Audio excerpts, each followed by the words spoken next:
আসসালামু আলাইকুম রহমতুল্লাহ বারাকাতুহ। আগামীকাল জুমাবার অর্থাৎ শুক্রবার। আল্লাহ রব্বুল আলমিনের কাছে এই জুমার দিনটা অনেক বেশি প্রিয় দিন। রাসূল সাল্লাল্লাহু আলাইহি ওয়াসাল্লাম বলেছেন, জুমার দিন অন্য সকল দিনের সর্দার। এমনকি দুই ঈদের দিনের চেয়েও বেশি প্রিয় দিন হচ্ছে জুমার দিন। এই জন্য মমিন হিসেবে, মুসলমান হিসেবে আমাদেরকে জুমার দিনের সুন্নত সমূহ জেনে রাখা উচিত, যেন আমরা যথাযথভাবে সুন্দরভাবে জুমার দিনটা অতিবাহিত করতে পারি। তো ১ নম্বর আমল হচ্ছে, জুমার রাত যখন থেকে শুরু হবে, অর্থাৎ বৃহস্পতিবার দিন গিয়ে যখন সন্ধ্যা আসবে, ওইটাই হচ্ছে জুমার রাত। এই রাত থেকে নিয়ে পরদিন সন্ধ্যা পর্যন্ত আমরা বেশি বেশি দুরূদ শরীফ পাঠ করব।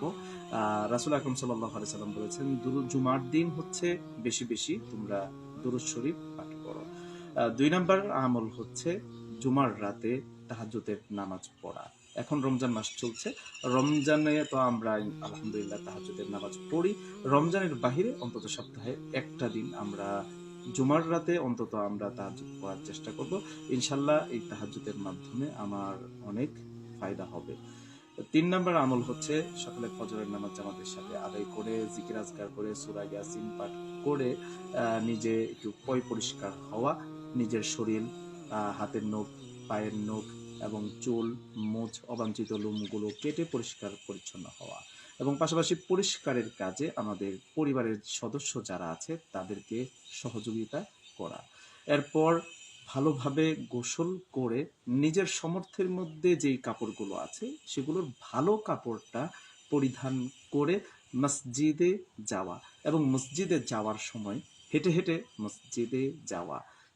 এবং জুমার আগে বা জুমার দিনে সূরা কাহাফ তেলাওয়াত করা। আল্লাহ রাসূল সাল্লাল্লাহু আলাইহি সাল্লাম বলেছেন, যারা যারা জুমার দিনে সূরা কাহাফ তেলাওয়াত করবে, দাজ্জালের ফিতনা থেকে তারা ইনশাআল্লাহ হেফাজতে থাকবে।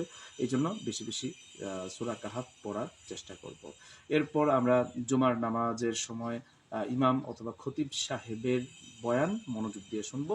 সেখানে যেগুলো আমলের আছে সেগুলো নিজের জীবনে প্রয়োগ করব। পাশাপাশি বাসায় যাওয়ার পর আজকে যে আলোচনা শুনেছি এর সারাংশ আমরা আমাদের পরিবারের মহিলা যারা আছে, মা জাতি যারা আছে, তাদেরকে আমরা জানিয়ে দিব, যেন তারাও বিষয়টা জানে এবং আমল করতে পারে। আর সন্ধ্যার আগে অর্থাৎ মাগরিবের আগেও জুমার দিন দোয়া কবুলের একটা সময়। আমরা ওই সময় ইনশাআল্লাহ বেশি বেশি দোয়া করার চেষ্টা করব। এছাড়াও আরো নানা ধরনের আমল আছে, আমরা সেগুলো ইনশাআল্লাহ জেনে আমল করার চেষ্টা করব। আল্লাহ রব্বুল আলামিন আমাদেরকে তৌফিক দান করুন। আমিন। আসসালামু আলাইকুম ওয়া রাহমাতুল্লাহি ওয়া বারাকাতুহু।